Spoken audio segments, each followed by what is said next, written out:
It is impossible to have a simple opinion on Larian Studios' Divinity Original Sin 2 because whatever its flaws, nobody can deny the sheer ambition. The game stretches its limits in the process of creating a world where a single player with their AI companion can poke and prod their way in traditional fashion, while simultaneously accommodating multiplayer fiascos of up to 4 players where setting everything on fire is a viable path, complemented by an honest-to-god attempt at a Dungeon Master mode, which most companies abandoned long ago, and you can easily see how Larian deserves to be applauded for their efforts. But there is a problem here, specifically that 2 at the end of the title. This is a sequel which inevitably invites comparisons. This studio is 22 years old with several games under their belt, which means people whose perspective has been colored by these years exist. Fans, in other words. And it is this perspective that caused me to end this 130-hour experience with a slew of mixed emotions which eventually congealed into a good old fan staple. The first game was better. Does this mean it was perfect? Hardly. It was an incredibly front-loaded experience, with the last act being an exercise in tedium. The writing was lackluster with excessively bad attempts at whimsy, that Larian seems to love for some reason, and the combat itself could easily be abused, which led to late-game encounters not being as exciting. But then again, in how many RPGs is the battlefield marked by scorched ground, poison clouds, and blood pools through which you leave tracks if you step in them? You would imagine that sort of freedom is something to strive towards. After all, this medium is defined by its interactivity, but sadly, not many companies attempt it. This makes Divinity Original Sin 1 all the more precious. Still, there was plenty of room for a sequel.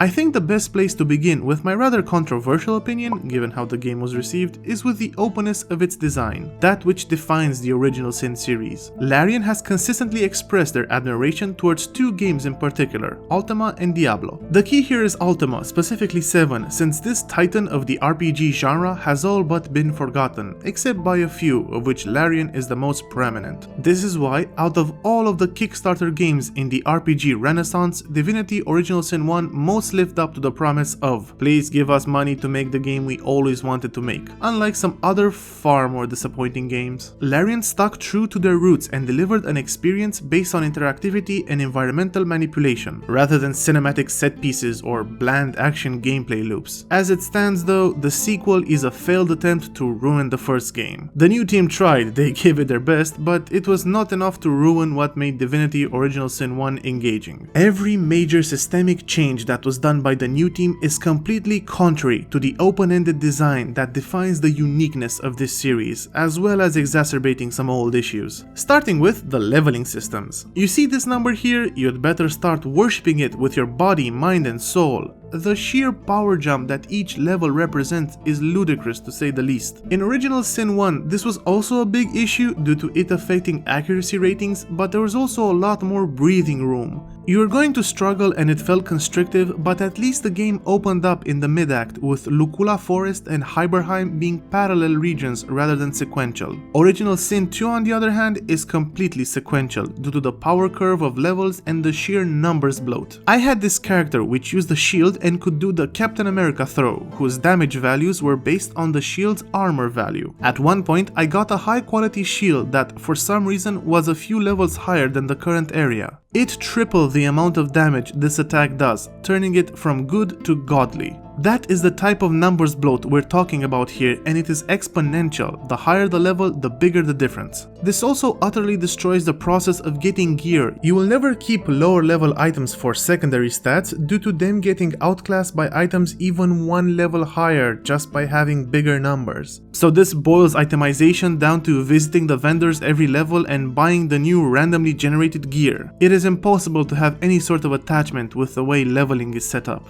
Now, this constrained leveling scheme might have been justified if the encounter design was so precise that exact control over the player's power curve was needed. That is not the case. The amount of quote-unquote ambushes is comical. I am being dismissive of them being ambushes due to this game's version of chest-high walls. If you see a zone with any sort of openness and different elevation levels, then a fight is guaranteed, so the surprise of enemies appearing is non-existent. This type of encounter is also grating due to how long and how filled to the brim with combat scenarios the game is. There is this one battle that was over 1 hour long and it felt like running the marathon. An ally has to be rescued from torture, but his release summons a host of oil blob monsters. This results in around 30 combatants duking it out, and entire minutes can pass before you get to act. That amount of downtime invalidates the encounter, no matter how bombastic the set piece is. What's even sadder is that with a bit more restraint, this could have been a great fight because interesting things do happen here, such as the blobs auto-attacking each other for healing since their own elemental type damage actually heals them. Neat.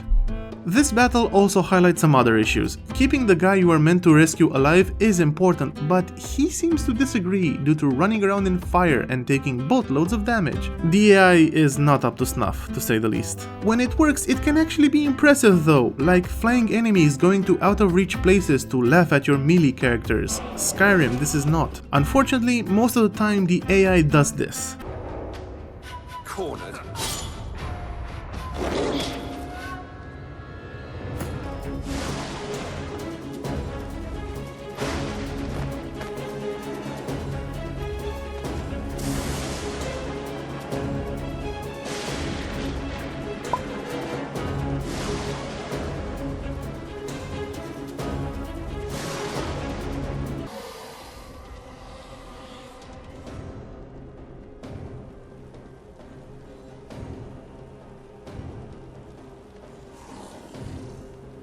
The AI just does not know how to navigate a battlefield, and the developers knew of these flaws because they liberally sprinkled teleportation-like abilities, probably in the hopes of not having the AI physically move through the battlefield since this game is chock full of environmental effects. Speaking of environmental effects, there is one addition that ruins the dynamic changes in elemental zones Original Sin 1 had. Every environmental effect in Divinity Original Sin 2 can become cursed. Many enemies bleed this type of terrain, and if they don't, they will cast curse on normal surfaces to turn them into their cursed variations, to annoy you. Removing them is impossible, practically speaking. The game has well over 100 abilities and only 3 or 4 of them can actually interact with this type of terrain. And if you do manage to remove it, then it just gets reapplied. Oh, and one of those abilities needs Source, a new type of resource Original Sin 2 introduces. These abilities are fine, they are big and flashy, it is probably one of the few new things I don't mind, but they are so powerful. Why would you waste them to remove cursed terrain? The result is that you're better off just sitting in whatever type of cursed zone you find yourself in, which is fire most of the time.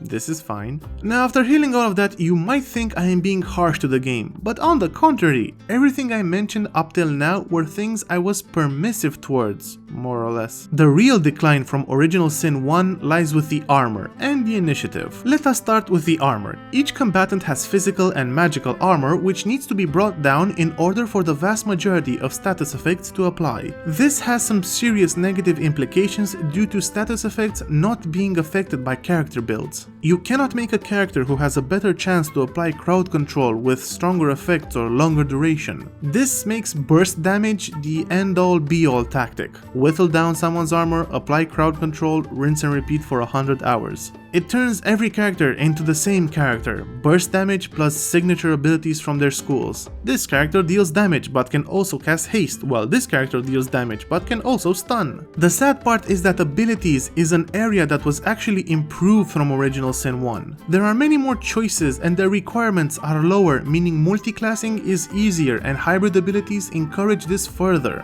It's just too bad that the game forces you to throw most of them away because more damage. This is made even worse due to the fact that the majority of enemies have almost evenly split physical and magical armor pools. You are actively punished by diversifying your attack types. Going full magic or full physical is the clear superior option. The concept itself of some hit points needing to be removed before applying crowd control is not irredeemable, but hitching almost the entirety of the status effects on this binary situation just kills build diversity.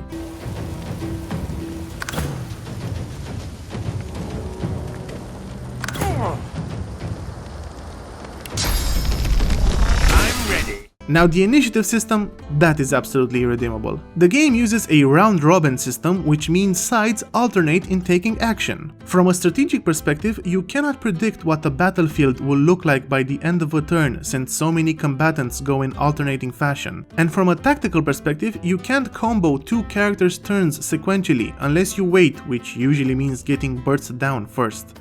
Doing fancy things like, say, putting a poison puddle under your undead character since that heals them results in someone halfway across the map immediately igniting it and punishing you. It gets even more ridiculous when you factor in summons. They act after the summoner but then take their place in the initiative order, potentially pushing back characters that would be better served acting before the summoned creature. But the cherry on top of this idiocy are the scripted events. Some bosses are scripted to act first or enter at a certain time, which is not horrible by itself, except they skip your turn. Yes, if you have a character with more initiative than a boss that has to move first, then their turn is automatically skipped. I'm not gonna lie, it has been a while since I saw something this frustrating in a game. Do I even need to say why this is absolutely horrible, especially in a system defined by its openness? So, the end result of the new armor and initiative system is that the game's dynamism has been severely reduced. It went from outstanding to okay with these nonsensical restraints that show that the new team had no idea what made Divinity Original Sin 1 work. Why try to balance a system made with player expression in mind by limiting options? I still prefer it over some other turn-based games, but my enthusiasm has been significantly cooled down compared to the first game. That is not the kind of thing you want to hear about a game that puts gameplay over other things such as narrative. And since I mentioned it, let's move on to that. Story has always been an utilitarian concern to Larian. It had varying levels of quality throughout the years, but that changed to aggravating with this game. Where to start? Well, it is a reboot. It can't be anything else due to the massive retcons. For example, Source, which is central to the plot, was an energy that was used by healers for the most part. But now it can do anything and is the force of creation itself. Source is. It is a constant. A subject of neither time nor transience.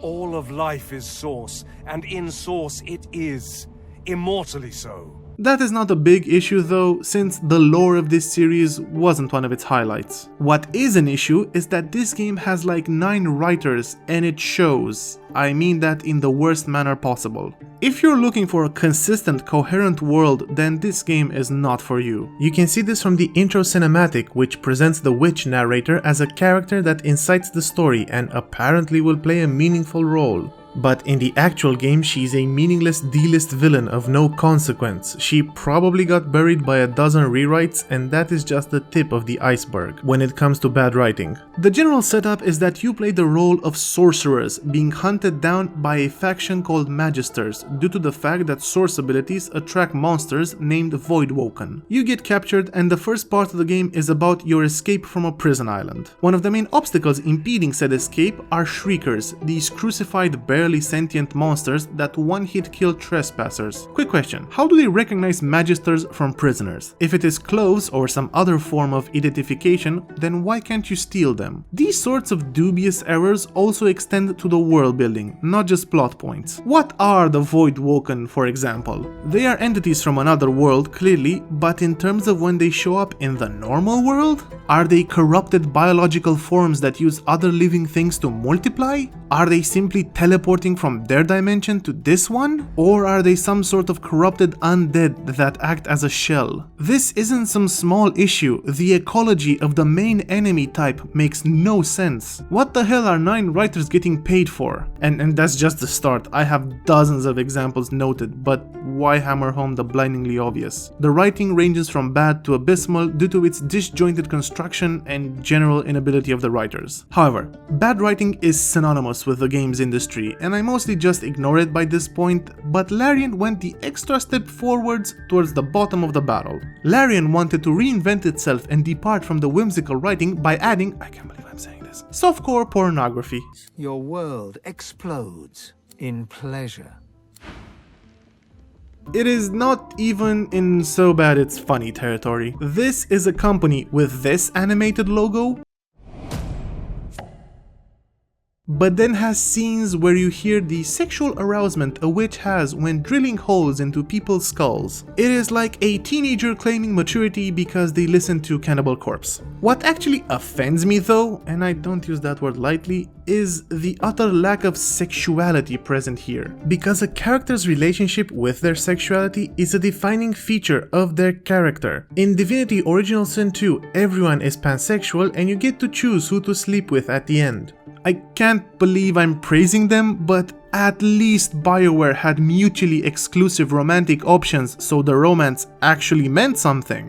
To say that Original Sin's 2 attempts at maturity are lackluster would be an understatement. But even with that being said, I think there might be an even worse issue. It has to do with the very basics. Stories are thematic conceits wrapped around a series of events to make them relatable. Of course, you can write statements that are emotional, social, political, etc., but the art of storytelling relies in abstracting them into elements that will resonate with the intended and sometimes unintended audience. Most video games that want to sacrifice story in order to focus on other things throw your usual good versus evil setup, because who doesn't relate to that? Case in point, Divine Divinity, the silly named first game from Larian. In it, you have to ascend to godhood by gathering the 7 preordained representatives of each race and have them bless you in a specific location. This contextualizes the path to ascension as a test of character at its heart, which does give the game a bit of thematic weight. Enough so that the gameplay can shine unrestricted.